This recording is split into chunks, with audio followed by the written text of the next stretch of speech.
India और Canada के बीच विवाद बढ़ता जा रहा है। दोनों देशों ने एक दूसरे के राजनयिकों को देश छोड़ने के लिए कह दिया है। इसके अलावा कनाडा ने वर्क परमिट और स्टूडेंट वीजा पर जो नियम थे उन्हें भी सख्त कर दिए हैं। लेकिन इस तनाव का, इस टेंशन का जो सबसे अधिक प्रभाव पड़ा है वो इंडियन वर्कर्स और इंडियन स्टूडेंट्स पर पड़ा है, जो कनाडा में रहकर काम कर रहे हैं और वहां पर रहकर पढ़ाई कर रहे हैं। अब आप सोच रहे होंगे कि यार उन पर क्या प्रभाव पड़ा है, क्या प्रभाव पड़ेगा। तो चलिए आपको सब कुछ बहुत आसान भाषा में समझा देते हैं इसी वीडियो में। नमस्कार, मैं हूं नेहा उपाध्याय आपके साथ और आप देख रहे हैं एनबीटी टेक एड।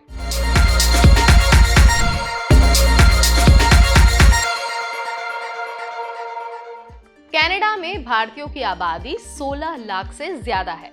कनाडा की अर्थव्यवस्था और सांस्कृतिक ताने बाने में भारतीय समुदाय बहुत ही महत्वपूर्ण भूमिका निभाते हैं। माना जाता है कि भारतीय कनाडाई अर्थव्यवस्था को चलाने वाला सबसे बेहतरीन इंजन है।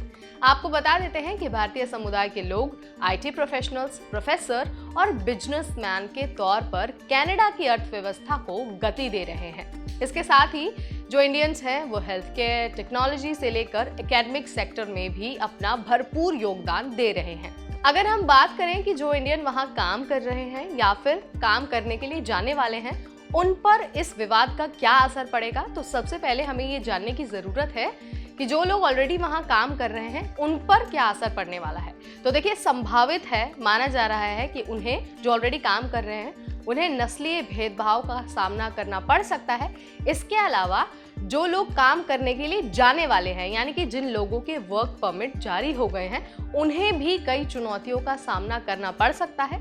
ये बहुत हद तक संभव है कि कनाडा में एंट्री करते समय उन्हें कड़ी जांच का सामना करना पड़े, और ये भी संभव है कि जिन लोगों ने वर्क वीज़ा के लिए, वर्क परमिट के लिए अप्लाई किया है, उन्हें इस विवाद की वजह से वर्क परमिट जारी होने में देरी हो। अब बात कर लेते हैं इंटरनेशनल स्टूडेंट्स की, यानी कि जो भारतीय कनाडा में जाकर पढ़ रहे हैं या फिर पढ़ने जाना चाहते हैं। तो देखिए, कनाडा में अगस्त 2024 तक 4,27,000 भारतीय छात्र पढ़ाई कर रहे थे, जो देश में मौजूदा इंटरनेशनल स्टूडेंट्स का 41% है। राजनयिक तनाव का सबसे ज्यादा असर इंडियन स्टूडेंट्स पर ही पड़ने वाला है, क्योंकि कनाडा एक ऐसी जगह है जहां पर हर साल लाखों बच्चे अपनी पढ़ाई के लिए जाते हैं। वो क्वालिटी एजुकेशन और काम करने के अवसरों और बेहतरीन इमिग्रेशन पॉलिसी के लिए जाना जाता है, और इंडियन स्टूडेंट्स का खासा फेवरेट भी रहा है। लेकिन जब से रिश्ते खराब होने शुरू हुए हैं, उसके बाद से ही जो स्टूडेंट वीज़ा है वो मिलने में दिक्कत हो रही है। वर्क परमिट हासिल करने में लोगों को चुनौतियों का सामना करना पड़ रहा है। इसके साथ ही कनाडा में बेफिक्र होकर आसानी से रहने को लेकर भी चिंता का माहौल है।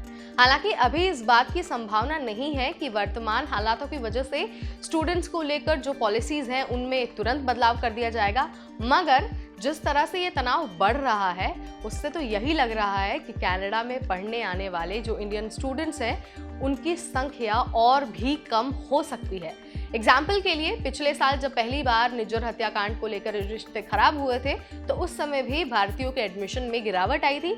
इसके अलावा अक्टूबर से दिसंबर 2023 तक इंडियन स्टूडेंट्स को मिलने वाले स्टडी परमिट में भी 86% की गिरावट आई थी।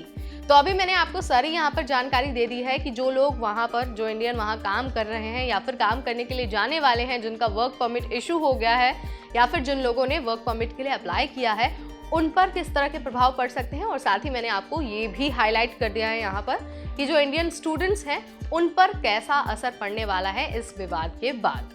आप इसके बारे में क्या सोचते हैं, आपके क्या विचार हैं, कमेंट के जरिए आप हमें ज़रूर बताइए। ऐसी इंटरनेशनल खबरें और ऐसी स्टडी अब्रॉड की वीडियोस हम आपके लिए लाते रहेंगे, सिर्फ और सिर्फ एनबीटी टेक एड पर।